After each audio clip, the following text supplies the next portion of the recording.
Artificial intelligence has become a core pillar of modern technological development, and as a result, a major source of technology.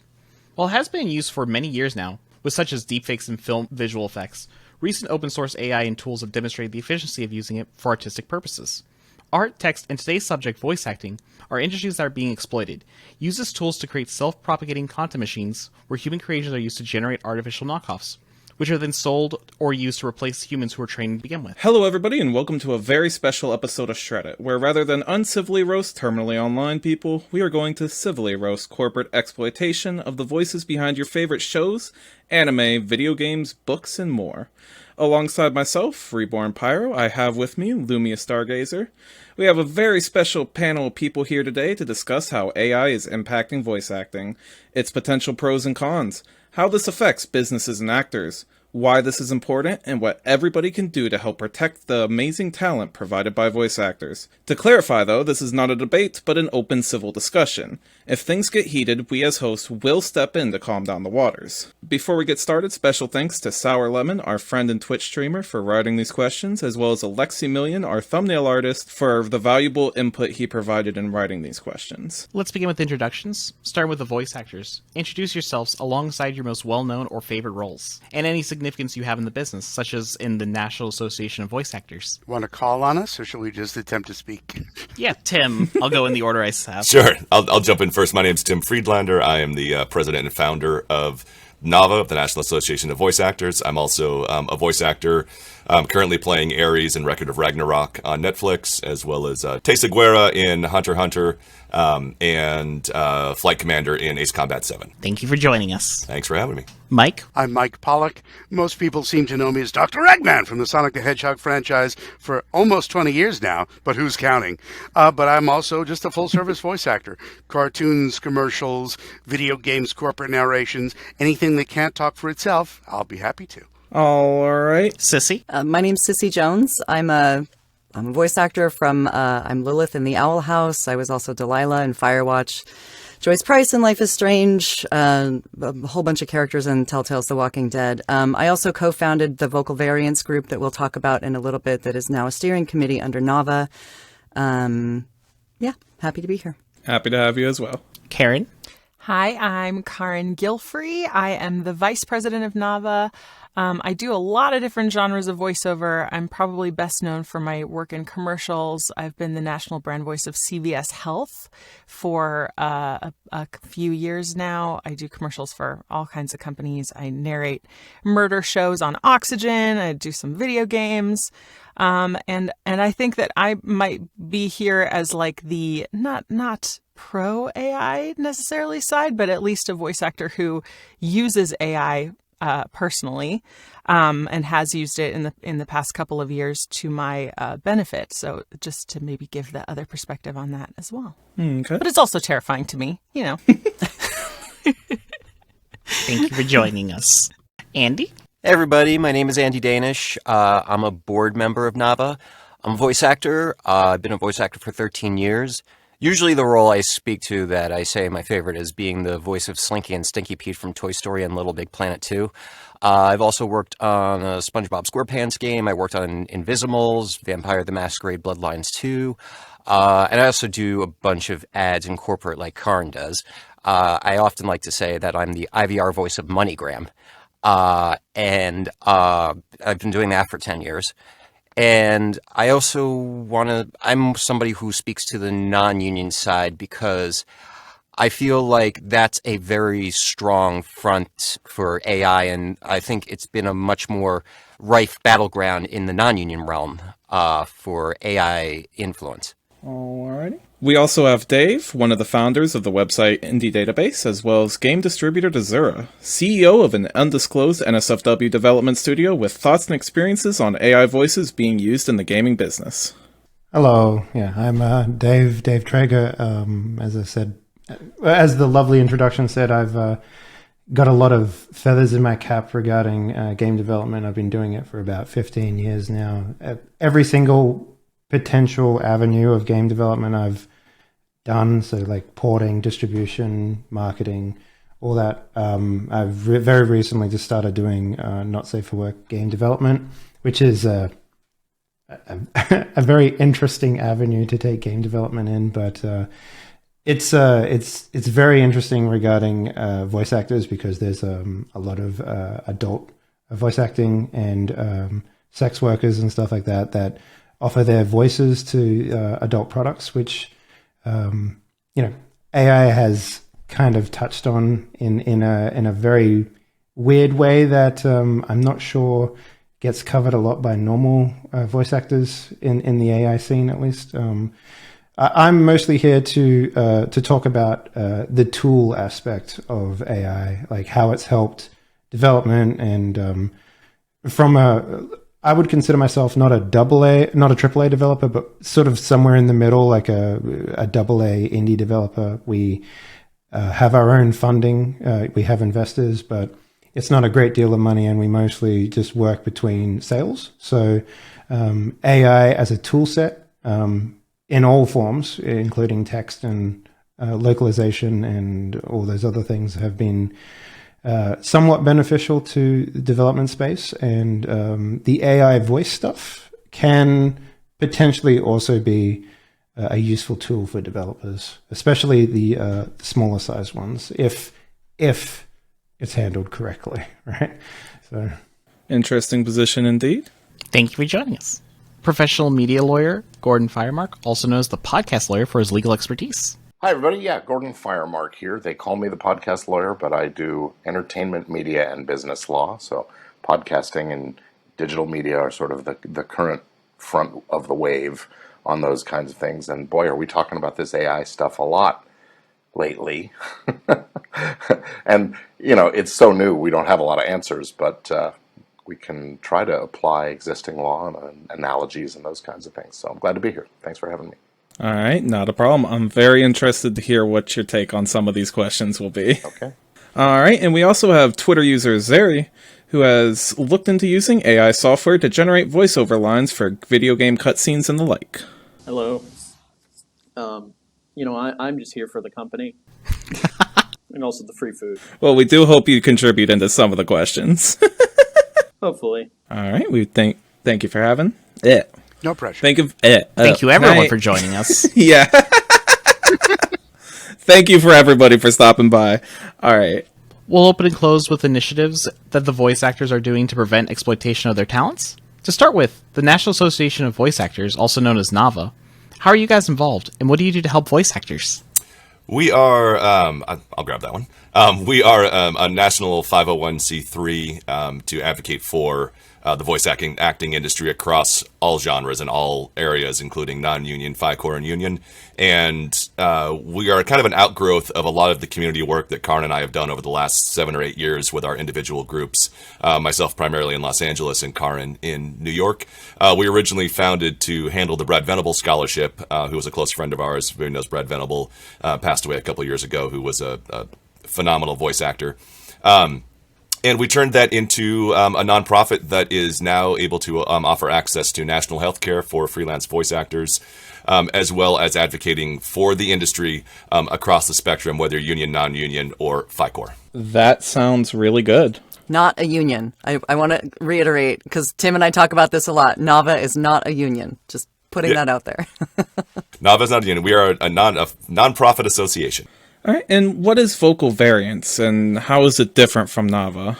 And what has it been doing to help voice actors and their vocal identity? I'll take that one. So I co-founded the Vocal Variance with a couple of other voice actors who were starting to see all of this happening. A couple of years ago, I started to notice my voice being used in UberDuck. It really freaked me out, and I was trying to figure out if there was some sort of recourse. There was nothing. Nobody was talking about it anywhere. So we decided to get a group of actors together, union and non, to discuss what can we do? How can we meet this where it's at? And through that, we've kind of become a subcommittee of NAVA. So NAVA is now our umbrella organization. We focus on the AI part of all of this. And doing that, we've been able to come up with 6 tenets that we would really like to see moving forward as we work with technology companies. And we can talk about those now. We would like to see safe storage and tracking of our digital doubles, of our voices. We would like to see consent. A lot of us have shown up on databases and we had no idea we were there, which is not great. We would like to be paid fairly. We would like reasonable terms saying, you will be used for 6 months, you will be used for a year, you'll be used for 2 years with an end date so that we know it's not just in perpetuity throughout the known universe. We would like to see explicit exclusivity terms, meaning can we not only work with other AI companies, but also if Toyota uses my voice on a Toyota commercial, does that then exclude me from doing a Honda commercial? Because that's my bread and butter. So how are we going to work with that? And then lastly, we want the ability to opt out. So these are the 6 tenets that we've come out with that we would like to see moving forward. Again, we just want to be a part of the conversation, and we needed to have something to come forward with to these technology companies to say, this is what we would like to see. Can we work together, please? That was a big mouthful. I would like to say that, I think that those are all very good points, like especially with the competition one you mentioned, like what happens if they use it for a Toyota commercial and then, Honda wants to make a commercial. Like there is a lot of conflict of interest with that. I would be very curious to see how that plays out in a legal sense, because obviously, if it's without your consent, then how can they be mad at you or blame you for it? That's exactly right. But we will still be excluded from being able to be a part of it. Yeah. Yep. Because the thing is, Toyota does not want the same sounding voice on a Honda ad. Exactly, yeah. Yeah. So, and the way that we make our money, the way voice actors make our money in commercials are only 15 seconds or 30 seconds long, typically.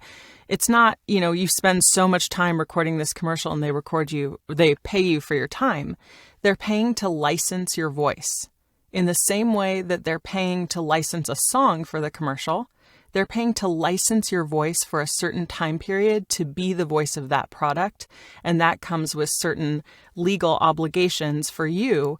You can't voice ads for competing products. And if you have a synthetic voice out there without your knowledge that could be used to voice a commercial for a competing product, that's not good for either of those companies, Honda or Toyota. Yeah. So it's just really, it's a very tricky situation, and it makes it very hard for us to earn a living the way that we earn a living. Do you mind if I say something here real quick? Please. CIssy, you brought up those 6 tenets are fantastic. And that's literally the sort of thing that I was hoping to start adding to my own personal contracts if we were to start synthesizing voices for our games. But there is one thing that's really holding me back, and maybe it might be worthwhile investigating for a 7th tenant. I don't know. But if I, as a third party, outside of these services that synthesize people's voices for as a service, if I, put together a license agreement to basically use a style of your voice for a character in a game that I'm making, and I synthesize it using a service. The thing that scares me the most is essentially that service then taking the work that I've licensed and using it for their own means and stuff like that. So it's really sort of a super tricky situation for me, because it's an interesting take, and it's a good way for indie developers to potentially save a lot of money. A little bit of context here. So I don't know how you mega voice actors sort of work with cost analysis, or how you bill your time. But normally when I do voice acting payments and invoicing, it's per word. So we're talking 29 cents per word, up to 45 cents per word sort of thing. And when you're working with 50,000 words in a project, it can start to get to $30,000 to $40,000 easily, right? And with licensing a voice, an AI voice, based on a character that you've worked with a voice actor to come up with, I was kicking around a number with a couple of voice actors. We're sitting around maybe $5,000 for the license, the right to use that voice in a synthesized manner for that project, just for the single project. And over the course of like, say, 20 or so characters in a game, that roughly ends up being a little bit less than what it would do to pay per the word. Let's say that, we don't have to record anything or anything like that in the future, right? So the costs are roughly the same, but the trigger for me is literally like, we wouldn't be able to control what these companies do with the synthesized version of the voice, right? Because we don't have that stuff, right? And unless we start making our own like services locally within our own hardware and stuff like that, we'll never be able to outwardly control what's they do with the final product themselves on the service. Yeah, that's, if I can add to that, that's kind of, our concern with the safe storage and tracking is knowing, what, for us, it's knowing what happens with our voice, but for you, it's knowing what happens with that synthesized voice. And does that synthesized voice get sent somewhere, that you paid for that for your product and somebody else, takes it. So I think that covers both sides of, I think it's the same concern on both sides of that, is knowing what happens with these audio files. We just, you just don't know where these things go. And there's no way to track, no way to secure them, no way to know what happens to them or control them. What if they have gotten out, what can you do? So you definitely don't want your character that you created being taken by it's less about my character and more about the voice, right? Like, yeah. Because ultimately, like, if people want to make like a version of the voice that's in the game, they can do that via modding. They can do that with audio ripping. Like, no one's going to be able to stop people from doing that. But the idea that they can take that character's voice and use them in another project or use them for nefarious purposes or to represent an ideal or something like that you don't want to be associated with is sort of far stretching a little bit. That's that involves both the game and the voice actor, right? So this is actually exactly what happened to Bev Standing, who was the original voice of TikTok. She did a language learning program where they recorded her voice for just like an English language learning program with a company in China. And then that company in China had her voice and sold it to TikTok. And then she became the voice of TikTok. Without telling her or paying her. Without telling her or paying her. And she just kind of discovered this as people started using her voice and making her say whatever they wanted her to say. And so, they sued TikTok and they settled.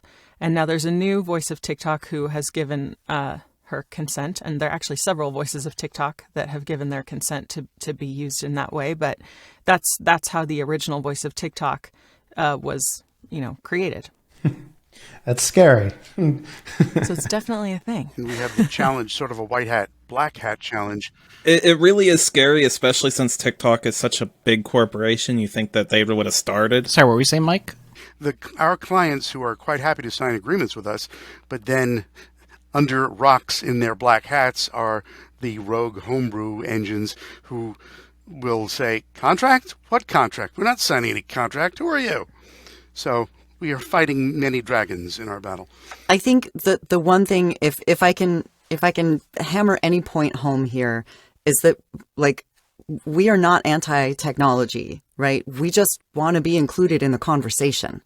There's just been so much like outright theft of our characters, of our voices, of our livelihood. And look, I get it. AI is really interesting. The technology is fascinating. It can do really neat things. We would like to be a part of the conversation rather than just shut out. And so far we have been shut out. Yeah, and I mean, it's perfectly understandable to want to be a part of the conversation. I mean, they're using your voices, so of course you should be involved and not shut out. I'm not sure why most of the guys wouldn't come on and have more of this conversation. The guys from UberDuck is who I'm referring to, but as far as that goes, that is what it is. But hopefully we can still have a very productive conversation. As I've learned on Twitter with conversations, the Twitter people don't like to discuss civilly.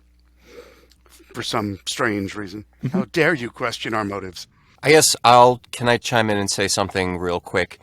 Please. Yes. I think what had transpired in the industry before AI really boomed was there was a lot of text-to-speech projects. There were a lot of automated projects that were kind of in the infancy part that could have been a precursor to AI that were like, for example, Susan Bennett being the voice of Siri. She wasn't really aware of how far-reaching her voice was going to be used. And she got paid $5,000 as a fee, and that was basically the agreement. They had the right to use all the audio that they were using for the purposes Apple was using. And they didn't give her the context of how the platform is being used on. The frequency that her voice would have been, heard. And then while her contract and her job had just launched, there were other text-to-speech jobs that were trying to emulate that, where actors would be asked to audition for it, and they would also be offered buyout fees that seemed like they were good numbers, because they would be like $20,000, $25,000 as buyouts, and actors would think, wow, that's a great chunk of money. And a lot of people would jump at that without necessarily understanding the context or the far-reaching consequences of having that contract, being that voice, and how it would impact the rest of their career. And I think that was a very strong precursor to AI entering the scene. I think, and I know that you have a question. It's actually the next question that we'd seen. I think it bears stating that people think in general that, like, I'm on a Disney show, I must be a multimillionaire. I'm here to tell you I am not. I am a day player. I work for Scale, which is minimum wage for actors. We don't roll in the money like the celebrities do. We are a very overlooked part of the entertainment industry. We often get paid a 20th of what celebrities do for much more work. We're not making the kind of money that people think we are. I was in a AAA video game that outsold everything that had been on the market previously, and I made $400. So, I need you to understand, when we're talking about like $20,000, it sounds like a big chunk of change. But when you think about how much her voice has been heard, how probably little, or she or they, have been able to get other work because people are like, oh, you sound too much like that one AI. We don't want that. We want a fresh new voice. This is the diminishing returns, right? In addition to... Yeah, it's really the 20K is what you get paid for the last time you ever work. Exactly. Right, exactly. Thank Yes. you. Yep. That's awful. Yeah, it really is. But it is awful, but that is how it works. Yeah. And that's the standard of this. If we could, this does lead right into this next question, which is, if you want to read it, we can read this next question. But this leads directly into this next question. As it stands, how does the business in the voice acting industry typically work? What kind of contracts do you usually get? Is it per session, per line, or a flat hourly rate? What amounts of money does this usually translate to? And are there any level of royalty or licensing payments you get? Though I think we did answer most of these. Yeah, I'll kind of fill in a little bit of this. I'm a union signatory and a paymaster, so I handle all these union contracts for voice actors across the board, from video games to e-learning to industrial to new media. Commercials pay royalties, nothing else does. There's residuals on commercials. Dubbing is notoriously low paid. For Hunter x Hunter that I was on, I did 5 episodes. My pay in 2017 was $82 an hour with a 2-hour minimum. I think I worked probably for that entire series maybe 6 hours. And the rest of that week, you're not working. You're auditioning. Our job full time is to audition, and we spend 39 hours a week auditioning and 1 hour a week working, or hopefully more than that. And typically, the average of what we've seen over the years is that it's 200 auditions to 1 booking on average. As you get better and as you start growing, become more professional, that number goes down. But imagine that you went out and did 200 interviews for a job and got one of those one job that then employed you for 24 hours or for 2 days, and now you're unemployed again. As you get into to video games, you have certain payment structures in there, but there's no royalties or residuals on that. E-learning, co-ed industrial pays approximately $428 for a session, or possibly for an hour. And which a session is what, 4 hours? It could be 4 hours, but they will get you for everything possible in those 4 hours. They have free reign to record as much as possible with you in those 4 hours. So you get paid for those 4 hours, and now you're done. So it's definitely not, it's not rolling in the money if you're working, and if you're working all the time, which is still very rare for a lot of people to get into that point. You're just a, blue collar working class voice actor who is just putting in the 40, 60, 80, 90 hours a week to do this all the time. And that's the majority of the industry. Those are the people that we don't see. Those are the people that we don't hear about. Those are the ones who aren't at the conventions. Those are the ones who aren't at the signings. Those are people who just are really the foundation of this voiceover industry that we hear everywhere. The training modules, the COVID protocol videos that you see, all of that stuff. And it doesn't pay great. And then once you're done with that job, you are essentially unemployed until that next job comes around. If you're lucky to work in the commercial realm, only under union contracts. If you're under a union contract, you'll get residuals. But if you're in non-union, there are no residuals. There's no guarantee of a standard rate. You usually have to negotiate that yourself. And a lot of times the usage is buyout in perpetuity across all forms and all mediums in the universe, here and forever, known in perpetuity in history, down the line, forever. Right. So, and now that leads you into what we talked about earlier with some conflicts. You do an exclusivity on something and somebody digs up a job that you did 20 years ago when you were first starting, you got paid $400 for, and it now is going to give you a conflict with a major bank that you now cannot work for later on in your career. So it's just not a big moneymaker. Tim, I have a question for you real quick. Just sorry. Sure. Yeah. We'll go Carin after that. Was there any, have you ever done any sort of like, Patreon or subscription based sort of, fan recording services or anything like that? I haven't personally. Does that cover? Okay. Because a lot of the not safe for work actors that I work with, that's where they make a majority of their income. Is basically like they would have like a subscription service like a Patreon or something like that, which would be like $3,000 to $7,000 a month income, and they would literally just constantly always make fan requests, essentially. Right? And a lot of that sort of stuff is like, I had no idea that was sort of the general back end of how much work goes into, because as a developer, I've done the auditions, right? I've been on the other side of the chair, and some, like, I just set one up today, and I've already got like 100 or so auditions from scaling from professional to amateur voice actors coming in, right? And sitting through it is, there's a lot of people that I won't be able to put into a role. Yes. Yep.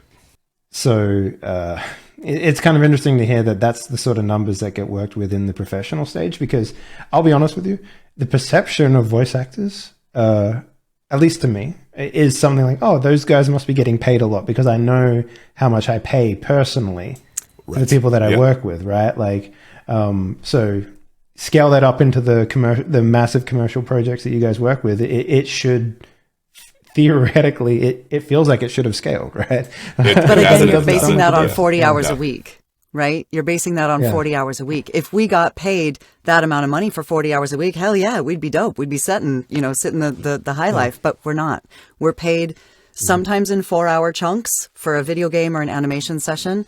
And that's about it. And also, listen, we could go into rates and everything till the cows come home, but we don't work 40 hours a week. Yeah. We don't get paid. We don't get paid for 40 hours worth of work a week. We do work 40 hours a week. We work 40, 50. We work all the time, but we don't get paid for our 40 hours worth of work. That's the stuff. And then, Carin, do you want to add to that? Oh, sorry. Yeah, I think there are two things that I want to say. First of all, I think it's important to note that every genre of voiceover pays differently. So I get paid with a completely different structure when I'm doing an audiobook than when I'm doing a video game. If I'm doing an audiobook, I get paid per finished hour of the book. If I'm doing a video game, I get paid per session. If I'm doing a commercial, depending on whether it's union or non-union, I typically get paid for the time period that the commercial is used and the medium that it's used on.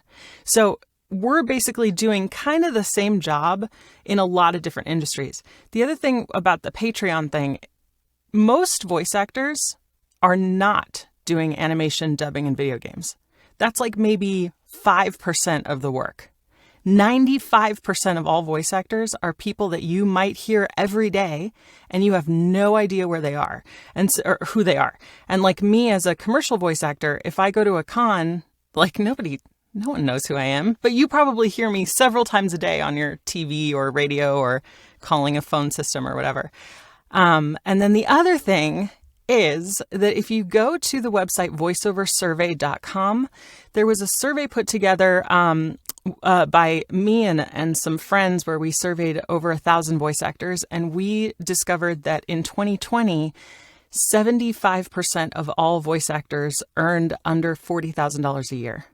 Only 25% of people who call themselves voice actors are earning basically enough to make a living in a small town. So 75% of everybody else is not earning enough to make a living. I would like to kind of steer this to the next question because I feel like it's good to hammer that point. So with them earning already so little despite the public perception, how much of that is going to disappear if, AI synthetics voice technology kind of explodes and gets into the mainstream and companies start using it? How much do you think that would affect the income of the voice actors and actresses? That's a really interesting question. I think it's a multi-pronged answer, if I may. I think the majority of working class voice actor stuff will disappear. I think IVR will disappear. I think dubbing will disappear. I think additional characters, if you're playing in a video game or watching animation in the background, there's all the chatter, that will disappear. And that is one of the easiest ways for people to break into the industry. If people do want to do character work and they want to be in the union, that's how I got in, I think that'll disappear. I think audiobooks, I think audio descriptions. It's potentially everything. I would hope not, but it's potentially everything. It does not sound good. And again, like Carin is saying, it takes away that working class, like $40,000 a year and under, they will not have a chance. At least right now, I've done a little bit of research into it, just a smidgen.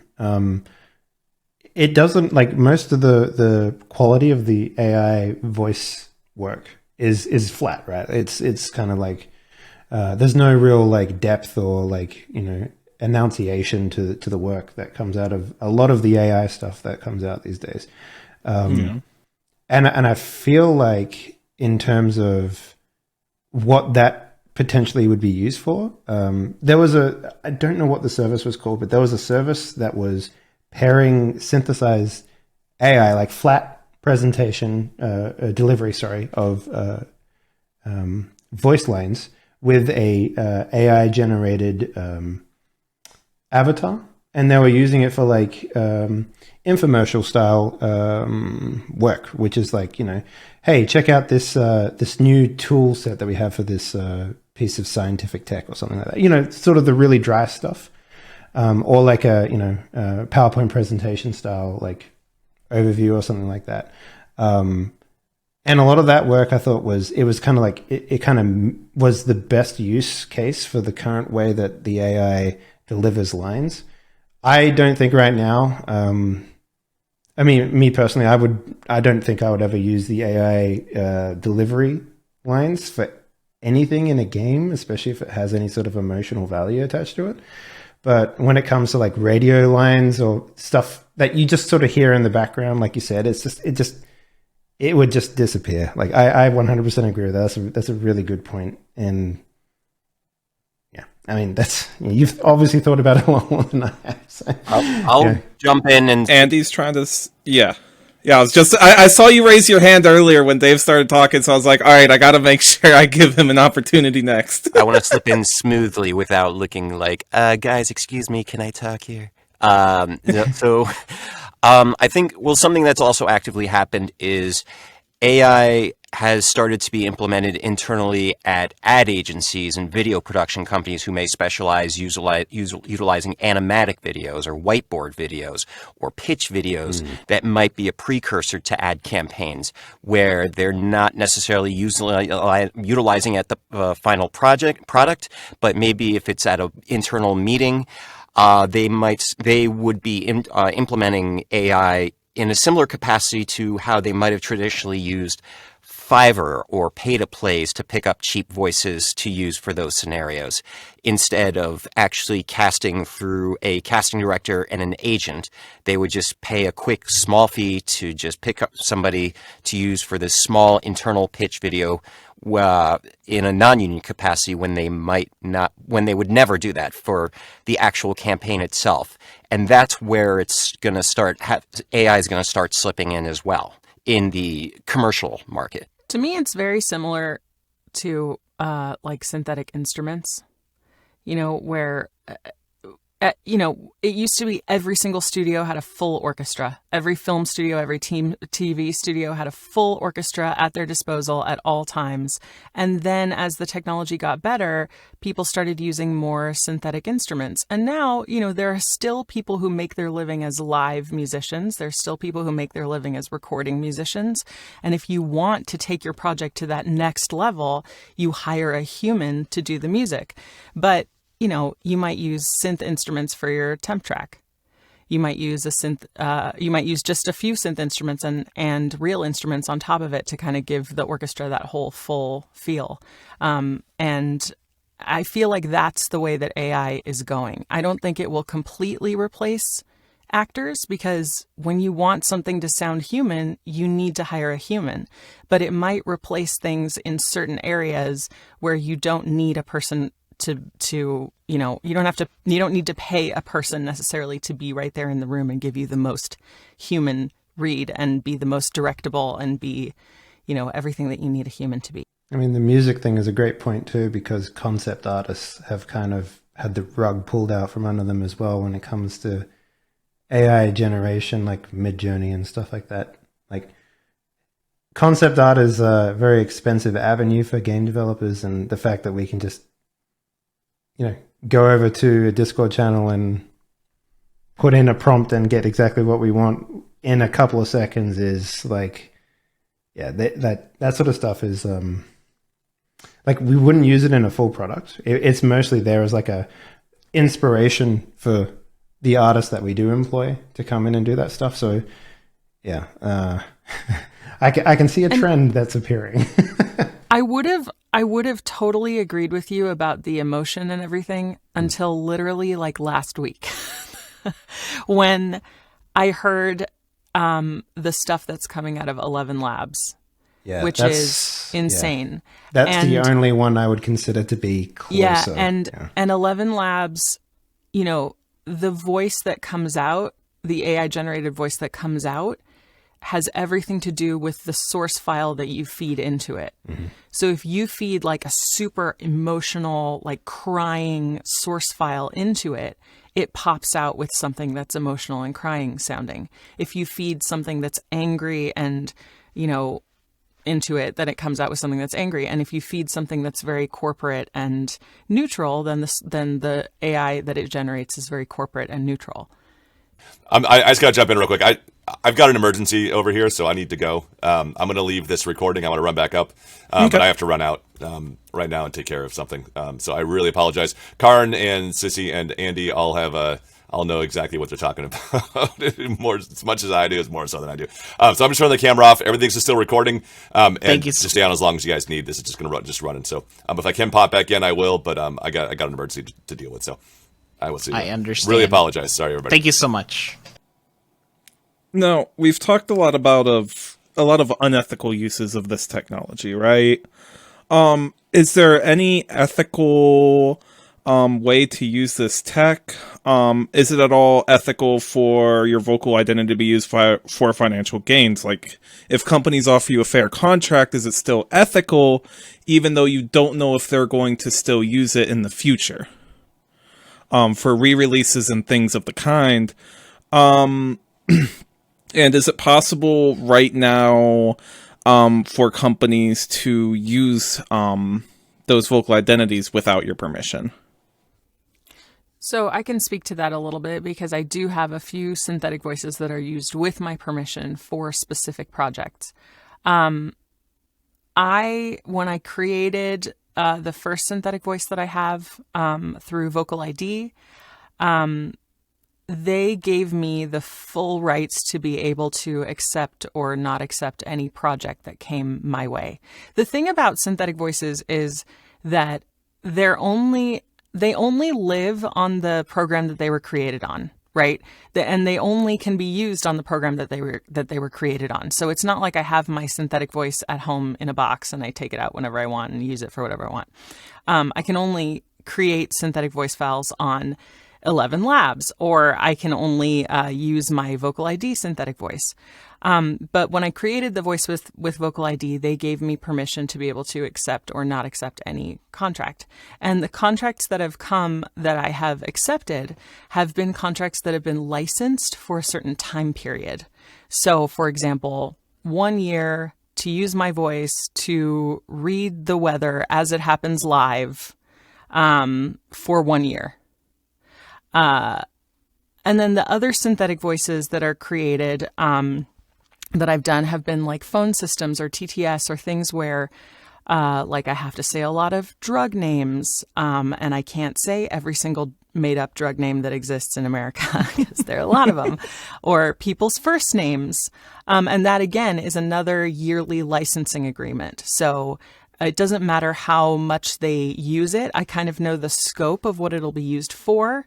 And then they can use that voice for that specific job for that specific time period. And after that time period is over, they can hire someone else or they can rehire me for that fee again. So, Carin, so that would be kind of the ethical use. Did you ever put your synthetic voice in a commercial product for sale, like a game or anything like that? It has never been used in a commercial product for sale, no.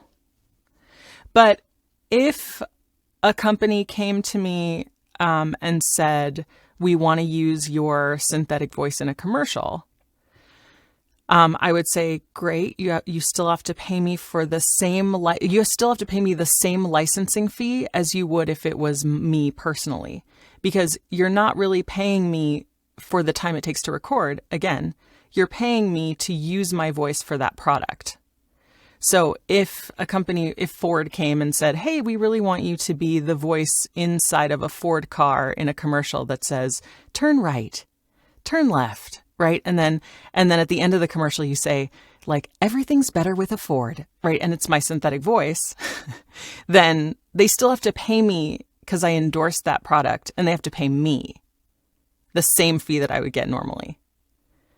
So that's what that is. Now, if we're talking about a job that a human can't physically do, like, for example, reading the entire New York Times the moment it's published on your smart speaker, that's not something a human can do, then, that's a different licensing fee. That's different from, because I wouldn't have any conflicts I don't have any commercial conflicts reading the New York Times on your smart speaker. But there are jobs that humans just can't do.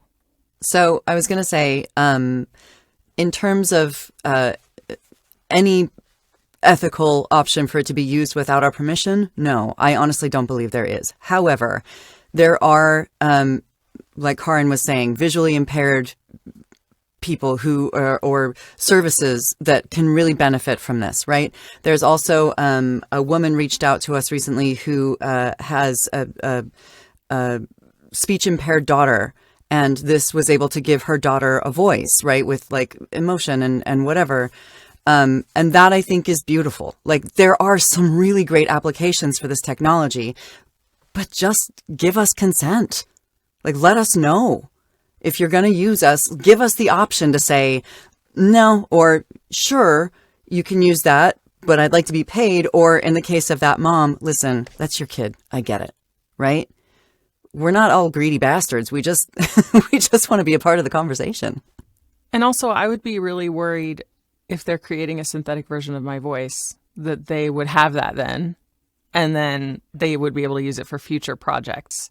And so I think just having an easy, like across the board, you may not synthesize my voice in any way in relation to this project is a very good contract term to have just for all contracts across the board. Now, that said, I know people who have been on a plane and used an 11 Labs voice to do a quick pickup and send it. That's a thing that has happened. Just like 1 or 2 lines in a commercial, and they can't record it right then because they're otherwise occupied. So that might be a way that we can use these technologies as a tool, as voice actors. But at the same time, it's a slippery slope. I hate to use the slippery slope argument, but how much of that is like, okay, as a person paying you guys for a voice, if you send them an artificial one, like, is it like, is it like a reverse gotcha? Like, like, how does that work exactly? This is what's kind of kicked off this whole event. I asked Mike this on Twitter.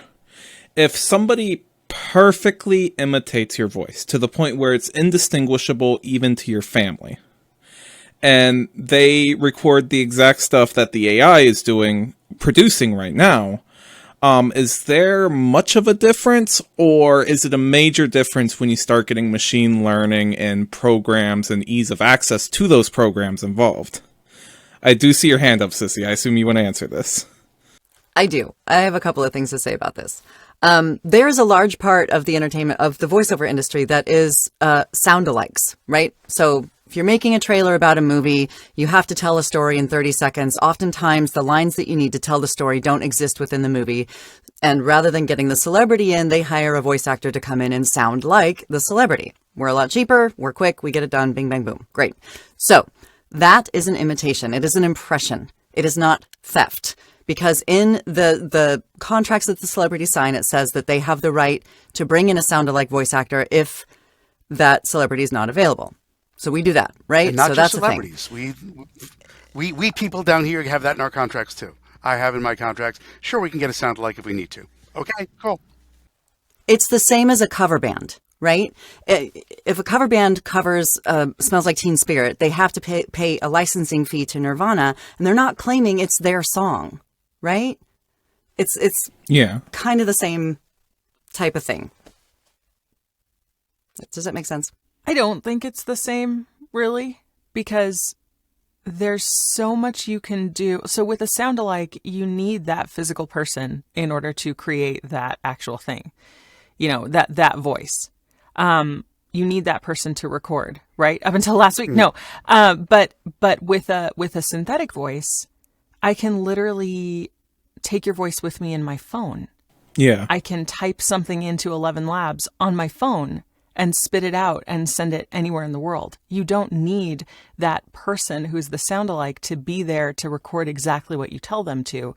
You have unlimited possibilities when it comes to using that person's voice who potentially did not give their permission to have their voice used. So I don't think it's the same. I see the similarity, but I don't think it's the same. With sound-alikes, there is also on-contract and off-contract use. There are people that purport to do a dead-on Eggman impression. I won't judge. Sure, maybe they do, maybe they don't. But they don't have a contract with me or with Sega. So if they're going to start making videos that sound like me, it's done by a human. But if they're purporting to be me, with or without a disclaimer, I don't know. I'm going to be saying, hey, not me. And also weigh in saying this is often where parody and satire come into play, because even if it's not real people, there's fictional characters. Like I'll say I was involved with a bit where it's Elmo running for president as a Republican. So it'll be like, Elmo for president, motherfuckers! So it'll be like an impression of Elmo. Not bad, I think, right? But it won't be like, trying to be absolutely Elmo. Elmo's like heightened and cursing. He's a dirty version of Elmo. So I think that's also a consideration. I don't see the difference. Yeah, I was going to say, like, Kermit the Frog running around with weapons and stuff like that is...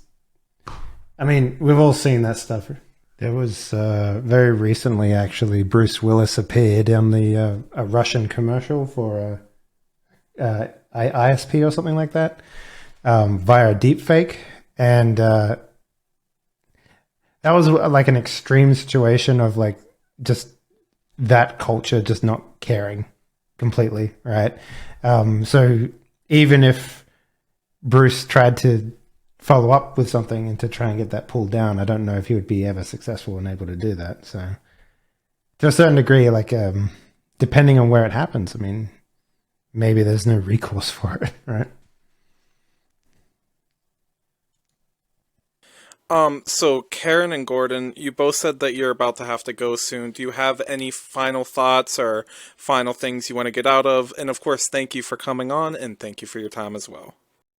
I just want to say that I know that we've talked about everything that's very, very scary about AI and synthetic voices, but I do think that the technology is so fascinating, so interesting, and it may even open up new avenues for work for voice actors.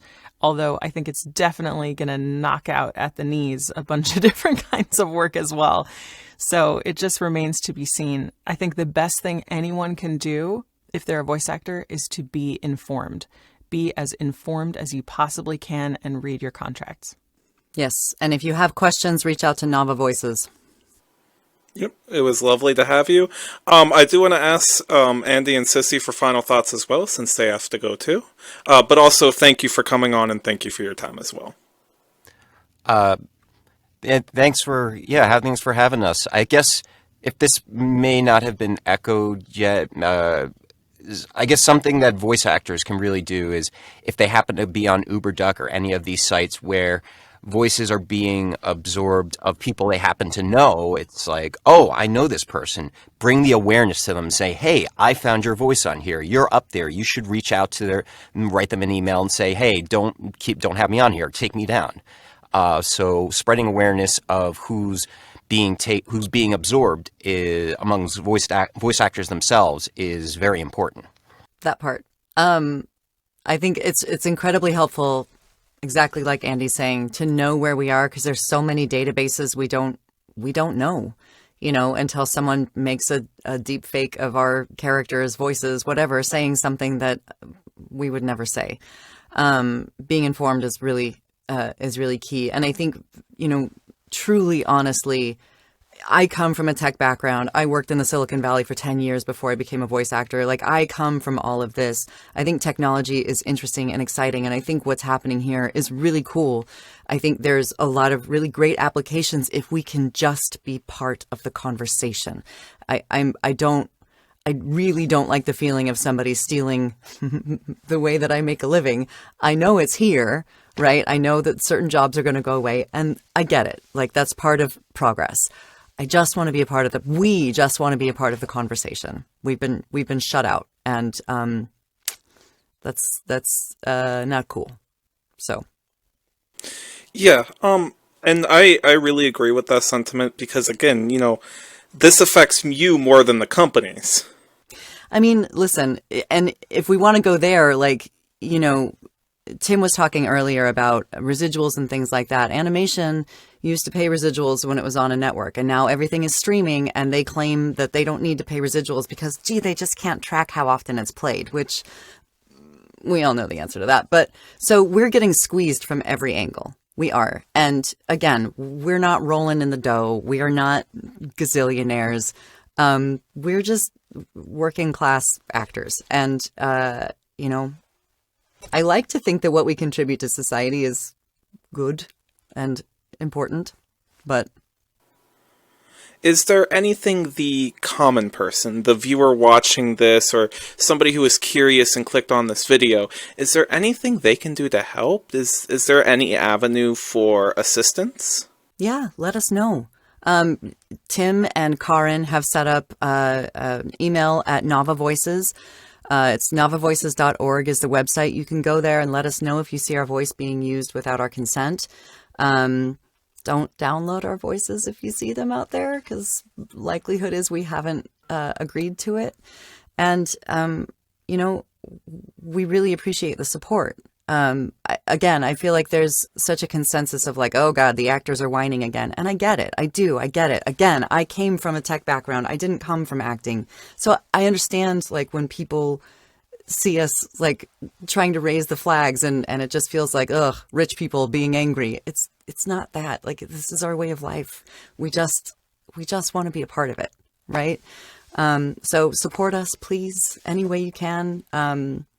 We appreciate everything. We really do. CIssy, the Vocal Variants page has a sign this letter link. Can anyone sign that? Yes. Yes. So that was something we sent out to our basically database of voice actors that we all collectively knew to say, hey, we're working on this. We're trying to come up with a solution and answers to move forward with SAG and with non-union organizations and everything else. If you support us, please sign this. And that's another thing people can do is go sign that letter. You don't have to be a voice actor to do it. It's on the vocalvariants.com webpage, No charge. which is going to be moving under NAVA Voices. Any support we can get is greatly appreciated. I would encourage everybody watch this to, try and spread the word and avoid downloading those files as well. I appreciate it. And thank you for having this forum for all of us to talk. I wish you the best in your fight. Thank you. Oh, no, it wasn't a problem at all. I opened up with this to Mike, but I think it's at some point, you can have a funny show where you make fun of Redditors all day, but at the end of the day, sometimes when something important comes up, you have to make a point. And that's what I wanted to do here. I felt like it was very important, because there was obviously an issue that wasn't being talked about. Well, and there's some incredible questions that are on this sheet that I'm sad we're not going to get a chance to get to. So if you guys want to talk again, hit us up. I think there's some really important stuff that we can all be talking about. I think I would really enjoy that. I would love to talk more. Thank you very much. And Dave, I really appreciate you being here too and giving your point of view. Yeah, happy to do it. I kind of felt like a little bit of the odd fish out because my perspective isn't necessarily mirrored for a lot of the voice actors here. And, to be fair, like I kind of fell into that hole that you talked about where like the perception of what voice actors get paid and sort of like where they're standing in terms of like their value that they get from working is definitely a lot different than I imagined. I get it. I totally get it. Mine was too before I became one, right? It's I think that's one of the things that's so important is dispelling the myths, right? We're all humans. We're all here to like live a life and, figure out what makes us happy and bring in the next generation if that's our thing or, be good to this generation. Like it sounds so Pollyanna, but like there's a way for all of us to be kind to one another, and to understand where one another is coming from. And I think that's why this is so important. If you don't mind me asking, do you foresee there being a way where voice actors could elevate like AI synthetic voice acting with their assistants and stuff like that? Yeah, I absolutely do. If there is a company that is willing to meet our tenants and have a dialogue with us, yes, I absolutely think that we could. I think, we could get a union approved or whatever approved database where you get the top voice actors to contribute their voices. Absolutely. If they I think choose that could to. happen. We're under no obligation. If they choose to, and if they will work with us and agree. Yeah. If we're talking strictly from mechanics and technology point of view, like how many times have you played a video game where you're just like, man, I put in my character name and it was never referenced or said or anything like that. But like imagine that on a scale that current games just don't do, right? Like being able to offer ultimate interactivity with other characters, being able to like question them or, conversate with them in ways that you wouldn't be able to do normally. Like these are all sorts of things that from a design perspective is super easy to implement, but it falls flat when it comes to content, right? Like it always falls flat there, and AI can help I think that would be, I think that'd be dope as hell. Like, I love working on indie games. Like, Firewatch was my biggest game credit, you know, and Telltale and Life is Strange and Call of the Sea. Like, these are the games I love. They're the games I live for. I've done AAAs as well, but indies are so much more interesting to me. And that's why I think there is a potential to have a really great working relationship with smaller indies that can't maybe afford whatever my rate is. Like, let's find a way to work together, because I love bringing projects to life. I do. It sounds ridiculous. I promise no one's paying me to say that. I love it. It's like, it gives me so much joy. The examples that you gave, like The Walking Dead and the Firewatch and all that stuff, those are examples of indie games that have that extra element of interactivity and polish regarding like how the player feels when they do something in the world and it reacts to what they're doing, right? That's a lot of what makes the charm in indie games work. So if AI can assist with that sort of interaction and feedback to the player, that's something that can be very, very powerful if done right, with the asterisk next to done right being, you know, the follow-up with making sure that everyone who's participating in building this particular project has been adequately represented and, you know, safeguards put in place for whatever it is that they add to the project, right? So yes. And I think you'll find most actors would be willing to do it if the proper safeguards are in place, if the conditions have been met. Absolutely. So we actually thought of a solution that we wanted to bring up before the end, so I'm kind of glad the conversation kind of went there naturally. And of course you don't have to answer this because it's in a question format, but you know, one of the potential solutions we thought of was to do something like sound effect companies do, where you have a database of sound files that people can just pay to use, you know, certain lines, or a continuous license to create AIs to fund, you know, use in their project. That's pretty common as it is right now. Like, you can buy like generic packs of sound effect assets and stuff like that to use in games. Like, the terminology is called like a asset flip. Like, you might have seen like video games appear on Steam where like everything feels very similar. So in terms of art assets and stuff like that, it's very common. Voice packs are less common, I would say, but they do exist in terms of like, hey, I want to have like, you know, generic male get hit, right? There's tons of those sorts of things that you can buy. But in a perfect world, I would license efforts, like all of the like, because it hurts your voice. It's like, it's really painful and it could destroy your instrument, right? That's a whole other thing. I would love to do nothing more than just license my voice for efforts for the rest of my career. I think that'd be amazing. And I think, like you're saying, being able to license Cissy Jones as a character, or Evil Queen as a character, or Nice Mom, you know what I mean? Like, that would be awesome. I would love to do that if we can work together and it's not being stolen from me, right? Yeah, no, I mean, most Perhaps definitely. The answer then is to create your own AI synth service where you can, like a voice actor co-op or something like that, where that sort of stuff exists. We're looking at it, but it's expensive and we don't have that kind of literally money. Yeah, I mean, I know all of my developer friends would be like, yep, I will pay for that 100%, especially if all of the heavy lifting of legalese and legalize are taken care of, right? Like, that is the main reason why developers don't do it. It's expensive. You need lawyers. You need people to cross the I's and dot the T's, right? You know, the opposite of that. But that's the reason why this stuff doesn't exist, is because you need middlemen. You need people to make sure everything's okay. And we'd actually floated that idea a little bit ago about, you know, what if we had our own database? What if it's something we managed? And I think the question number one is cost, because that's real expensive. And number two is, like Carin was saying earlier, if it's created on a certain platform, it won't work on a non-that platform. So I don't know if that's like, I feel like for games, it would be like, but here's a WAV file. So bye. That makes some inherent security, though. Yeah. it's less likely to leak out into the fake use and Uberducks of the world if it's locked in place. And that's another thing, too. You'd be able to pursue copyright protection if they're in a database. Because right now, if you sue for infringement or something like that, you're basically saying they stole your likeness, but, like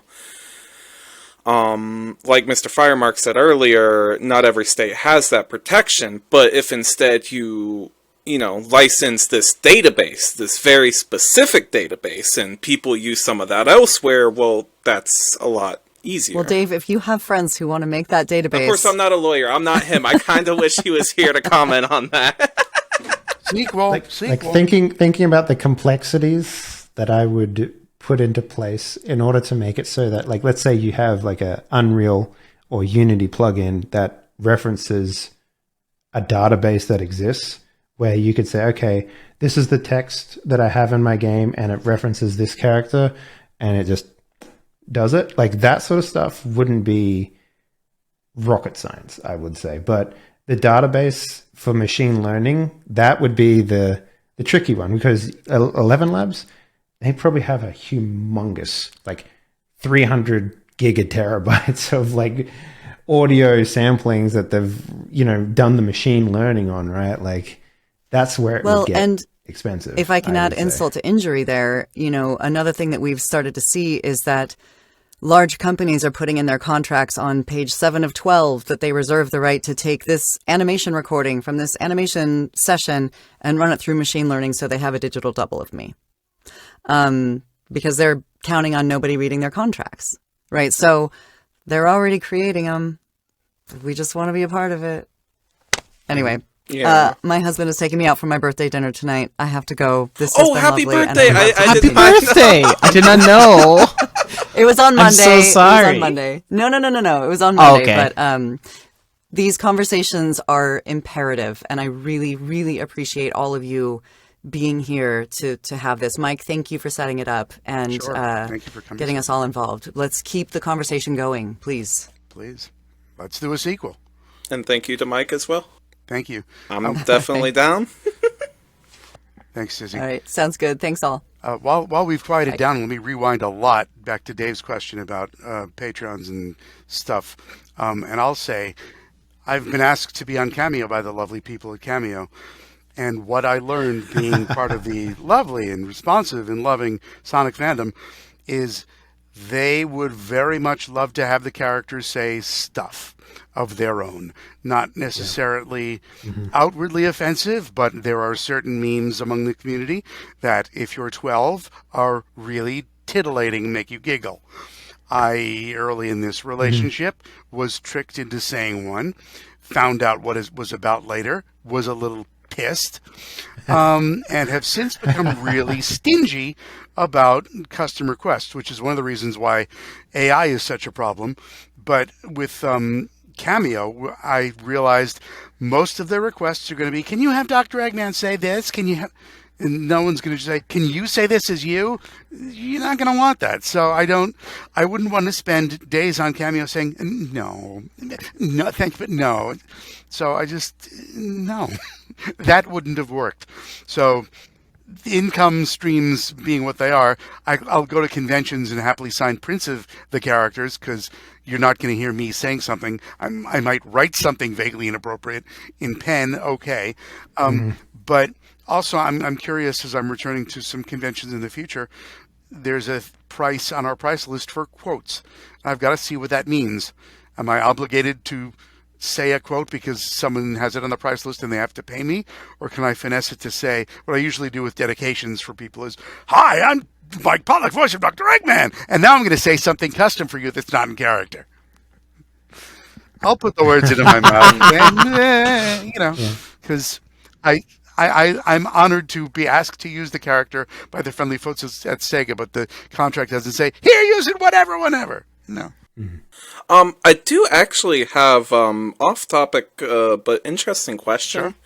So, I do know that in the field of Newgrounds voice actors, because I do know a few of them, they're kind of like a self-fulfilling community. Somebody will make an animation, they'll put out a call, somebody will get paid $100, $200 to voice act in it. Do you think that enlisting their help with NAVA might be a good idea? You know, kind of opening the dialogue between them? Because even though they aren't that big, their voices still get used. Yeah, it's probably opening up the conversation to more people is always good. I know one of the groups that I'm in is really big about making sure people know what industry standard rates should be, because it's the Coalition of Dubbing Actors, and there are a lot of people who say, "I want to be an anime, I want to be an anime," and they don't. They go in not realizing that if you're being paid $50 an hour to dub, that's not a great rate. Sure, it's $50 you didn't have when you walked in, but the rate should be about 105 as our industry standard for non-union. So we're educating people, and if we brought the Newgrounds people into NAVA, there might be. I get that you're getting 100 or $200. You should get like 200 with a 2-hour minimum. Let's talk then. But sure, education is always great. As I love to say on Twitter, every day is a school day. So if there's an opportunity to educate folks about how this all works and how it all should work, because there's the discrepancy between people who do this as a hobby, which is fantastic, but when you cross the line to become a professional, suddenly, well, there's tons of paperwork that you didn't have before, but there's also tons of good methods to handle stuff that you didn't think of before. And I would encourage people to become professional and be professional. Yeah, the major difference that I learned from listening in this conversation today, because, I do a lot of voice acting work on the other side. You guys do, get paid for 4 hours and you can knock out an entire AAA game in that space. Mm-hmm. That is not easy work. That is you're being pushed very, very hard for 4 hours to do a voice that is not natural in a lot of cases. Mm-hmm. And that sort of work is very, very difficult. If you had all the time in the world and you needed to fill the entire script, it probably would be different. But also they're paying you for only 4 hours, right? How much of the work that you do in that 4 hour space is literally just okay, if you don't get it done, there's no more work, right? Is there that looming threat over your head, or is it it will take 4 hours to do this much, but sometimes it takes longer, and you have to pay me if it goes over? Yeah, the sessions tend to max out at 4 hours for the efficiency of scheduling, but also for the health of your voice. You're pretty much maxed out by 4 hours. I have had 2 session days, and depending on the character, I can do that. But there have been sessions where I've gone in with a sore throat and realized, oh, this is a very violent game and I'm going to die at the end. And I called my ear, nose, throat guy and said, can I get an appointment in about 4 hours when I'm done here? I'm going to have a problem. And they were able to accommodate that. But very often, if it goes over, they'll book you for another 4 hour session. Their pockets tend to be deep. But conversely, they'll book you for 4 hours and you may only go for 2. Or they may only book you for 2 hours and you're paid for the full 4. It's an efficiency-driven business, and it's not like you have everyone all together in a room trying to record the whole game. They single out your character, your lines. Here's a page or here's a packet of your dialogue. We can do this all in 4 hours. 2 or 3 takes of each line. Yep. Out of context. Mm-hmm. Yep. But it's very efficient. You get used to it pretty quickly, and then you realize, oh, was that 4 hours? It felt like 2. Yeah. How much practice does it take before you record? It's all generally cold reading. They will send scripts in advance. Mm-hmm. They expect us to read them. If they do, I will at least read them and highlight, oh, there's an Eggman line, there's an Eggman line. But most recently, I can search as we go. Okay, great. You'll tell me where to be. We're good at cold reading. So as I love to say on Twitter as well, our skill is reading aloud without sounding like we're reading. So that's amazing. Thank you. If you can fake that. That's actually amazing. I call it acting, but generally it's advanced pretend and reading. I read above a second grade level, so I do not sit and read the script as though I am reading the script.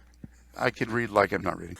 That's very good. I think, as far as I'm concerned, I'm gonna hop off. Cool.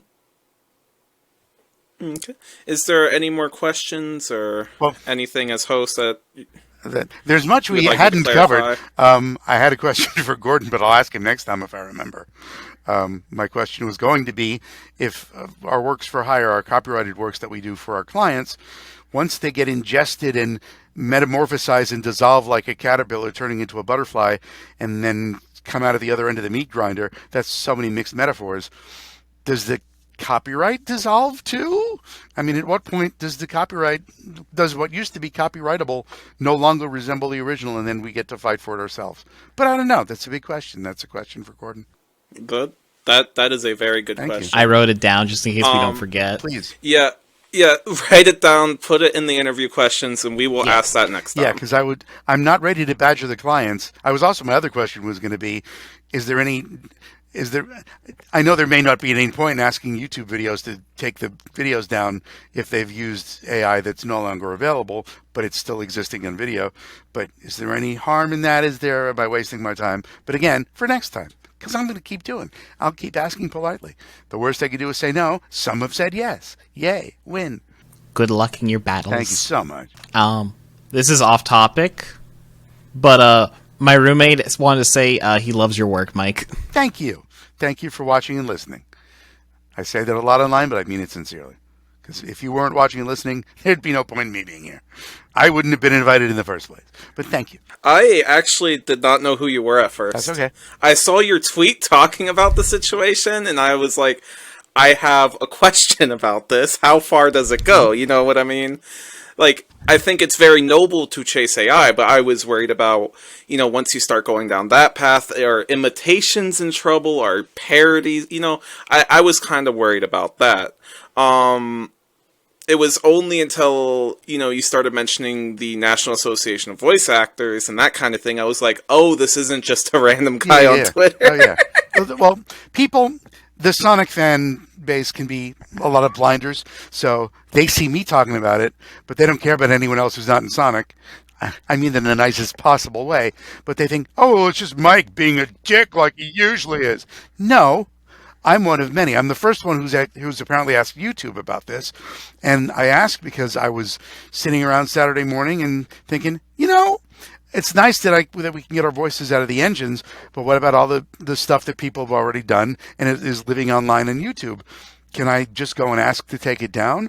Or is there an option in the reporting that would not be a strike that would ruin someone's livelihood? Because obviously my livelihood's at stake too. But something that would just say, hey, you're impersonating this guy. He doesn't like it. Can you take it down? There's nothing really in the reporting system that covers that. So I asked YouTube, and what was probably a bot said, well, you should go and you're not helping. So I still don't know. And I still have resorted to asking nicely. And at least some people in the conversation said, hey, I saw your thing. I've got a thing with your AI voice in it. Should I take it down? Would you mind? Yes, please. But it's just like if the neighbors are having a loud party, could you turn it down? Would you mind? No harm in asking. Yeah. We hope in this age of everyone's got a firearm, but we hope that there's no danger. I mean, to add on your point about the YouTube bot, it is a bot. The only time an actual person seems to respond is when there is a lot of controversy around something they said. I got a DM from them, which I'm assuming is not from a bot. They said, sorry, that didn't go right. Can you link to some of those videos? Okay, here's 5. I'm not going to spend all day finding them, but search UberDuck Pollack and Fake You Pollack and call me with your thoughts. Yeah. So we'll see. I know that can take days, weeks, months, but we'll see where it goes. And if nothing else, I'm going to try and get YouTube to talk to NAVA. I would be curious to hear your updated version next time we do this. Please. Yeah, make it, you got everyone's contact info, and they're all in the Discord. So let's book another thing in a couple weeks or something. Thank you so much, both of you. Thank you. Now that we have worked out our technical issues and our timing issues, we can make things a little more efficient too. Because as you can see, 4-hour sessions can drag on. Yeah. I also wanted to say thank you for Dave. I haven't said that yet, but it's been really interesting hearing your side of things.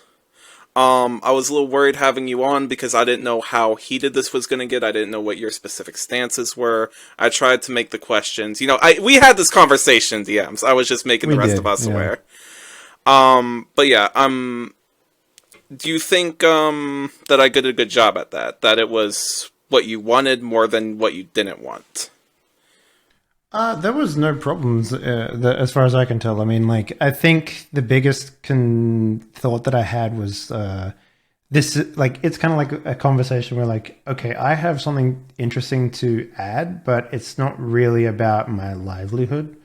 Well, I mean, when the AI comes out for, producer being completely overridden with an AI, I mean, maybe I'll have more at stake to talk about in that regard, right? So, it was more of like, how much can I say in this conversation, right? And in the end, it was a pretty reasonable conversation to have with everyone here, so it wasn't as controversial as I thought it would be.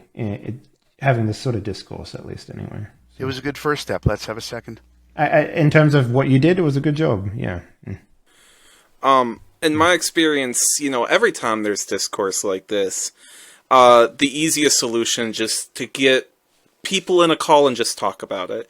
Because, people, over the internet, people think that everybody else is kind of, excuse my French, an asshole. It's easy to think of every Twitter user you meet is like that. But when you meet people in a more genuine sense and voice, I find that typically things go very well. Yes, then the actual assholes don't want to come in. Yeah. You say that out loud. Thank you very much. Thank you. So I honestly think that one of the things that's going to happen with this is the AI is not going to go away. Like, let's say you magically take down UberDuck. Let's say you magically take down the other one. I forget what it was called. But they get taken down, stripped of whatever they were doing. So, like, in the reality where, let's say, it gets taken down, like, there is an option for voice actors to come together to make a service that can't be discredited or can't be revoked or can't be, like, contested with, because it's like, yes, if you want to have a safe environment to sell your AI voice, because if you don't, then it's like a slice of the pie that you're missing out on, right? Like, hypothetically, in 2 years' time, when AI is literally everywhere, I think having a service made and run by VO guys, voice actors, would be a potential future, hypothetically. But how much of that? If it can be secured and if it can be watermarked, so we know if somebody's using it elsewhere. Yeah, exactly. I mean, that's the whole purpose, right? Like, you wanna have it locked in a vault somewhere, right? Like the Disney originals, right? Like, that's the sort of stuff you want, Or like ChatGPT, which now has a tool to detect if it's ChatGPT or not. If there's some verification tool built in, so we know, hey, that's from here. You can't have that. Like, imagine a game tool like SpeedTree or something like that for AI synthesized voice, and it's just like, yeah, that's a future that could potentially exist, hypothetically. The reason that makes AI scary, though, is like these sorts of training modules and stuff like that, they exist and they're shared, and if one platform is regulated in such a way, I can almost guarantee that another platform will pop up that's not regulated, right? So you're never going to be able to, like, 100% control that environment. That's just the nature of the internet as well. Like, you can't ever have that sort of, like, total control. Yeah, I have, when I first noticed stuff, I've alerted the folks at Sega just to let them know, by the way, this is going on. I don't know where it's going. I know that you generally tolerate fan stuff. This might kind of test your tolerance of that sort of thing. But I realize that the damage that could be done is probably less likely than I fear. And clients probably won't care. And I can, as I age and get more complacent in life, I can probably look the other way more. But it still doesn't feel great.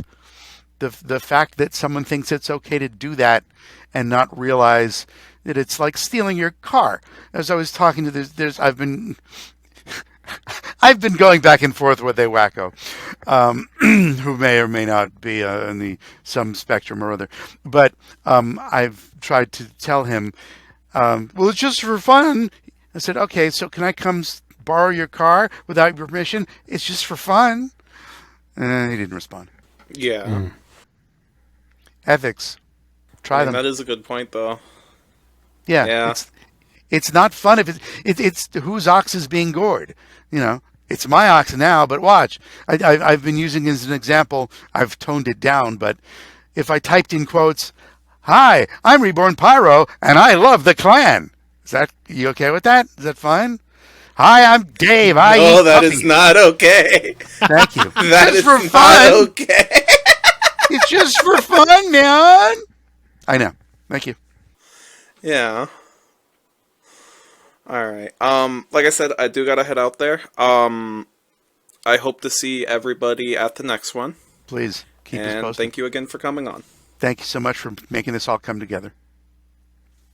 See you. Not a problem. Thank you as well, because you were the other half of that. All right, bye-bye. Bye. Thank you again.